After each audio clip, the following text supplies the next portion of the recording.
코로나 바이러스 감염증 19 국내 발생 현황을 설명드리겠습니다.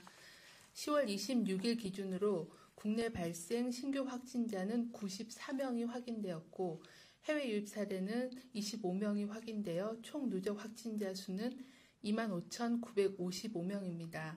서울 구로구 일가족과 관련하여 접촉자 조사 중에 부천시 무용학원 관련돼서 포함해서 13명이 추가로 확진되어 현재까지는 총 누적 확진자 수는 40명입니다. 경기 여주시의 장애인 복지시설과 관련하여 10월 21일 첫 확진 환자가 발생한 후에 역학조사를 통해 27명이 추가로 확진되어 현재까지 누적 확진자 수는 총 28명입니다. 이 중에는 입소자가 20명이고 직원이 7명 그리고 방문자가 1명입니다. 경남 창원시 가족모임과 관련하여 10월 25일 첫 확진자가 발생한 이후에 접촉자 조사를 통해 9명이 추가로 확진되어 현재까지는 총 10명이 확진되었으며 가족모임으로 인한 전파로 보고 있습니다. 지난 일주간의 방역관리 상황 및 위험 요인에 대해서 설명드리도록 하겠습니다. 최근 일주간의 감염 경로를 살펴보면 병원 및 요양시설에서의 발생이 221명으로 전체 확진자의 33.1%로 대폭 증가한 상황입니다. 해외 유입 사례는 140명이 보고가 되어 전체 확진자의 21%로 이 또한 증가한 상황입니다.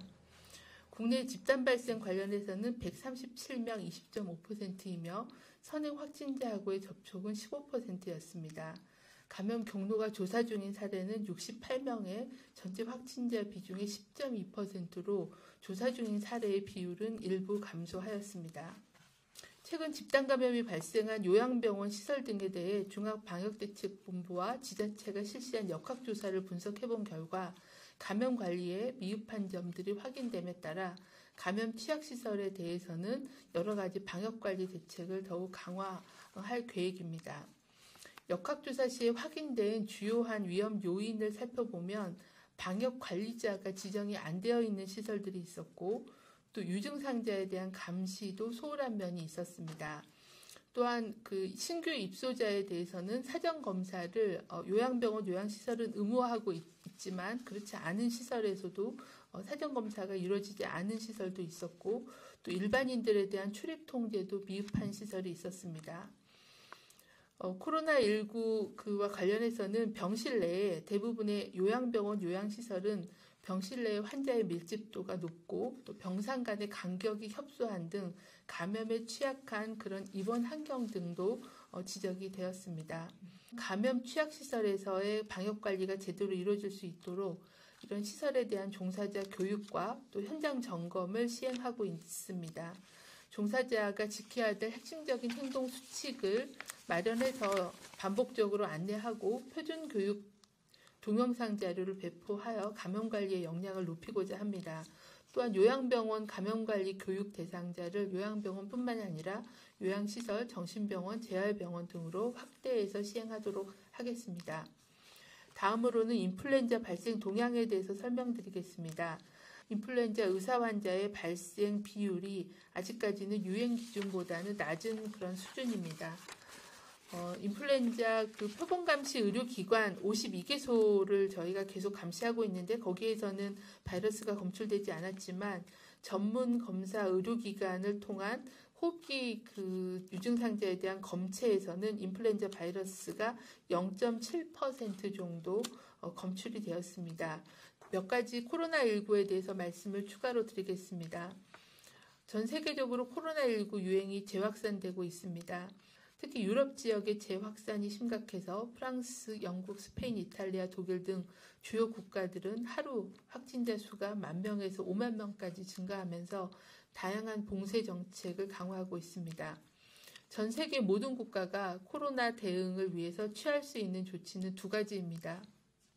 마스크 등 방역 수칙으로 개인 감염을 막거나 사회적 거리 두기로 전파 확산을 차단하는 것입니다.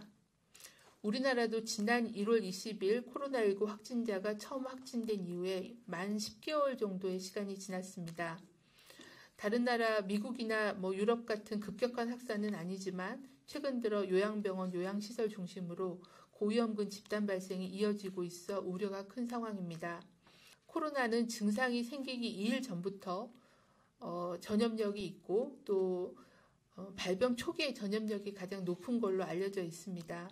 그렇기 때문에 다수가 모이는 장소에서는 어디에서든지 마스크를 항시 착용하는 것이 본인이 감염되는 것을 막을 수 있고 또 남에게 전파시켜주는 것을 차단할 수 있다는 것입니다.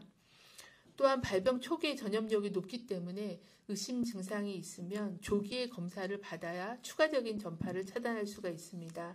3밀이라고 얘기하는 밀폐, 밀접, 밀집된 환경은 최대한 피하고 불가피할 경우에는 마스크를 반드시 착용하라는 점, 그리고 손 씻기와 환기, 그리고 손 닿는 부위를 소독제로 자주 닦아주는 것이 중요하다는 것입니다. 요약을 하면 코로나19의 감염 예방법은 기본 방역 수칙을 철저히 습관화하는 것이 핵심이라는 점입니다. 식당, 카페, 영화관, 체육시설, 공공시설 등 일상생활 시설들이 폐쇄되지 않고도 코로나 유행을 통제할 수 있도록 다 같이 소중한 일상을 지켜주시기를 요청을 드립니다.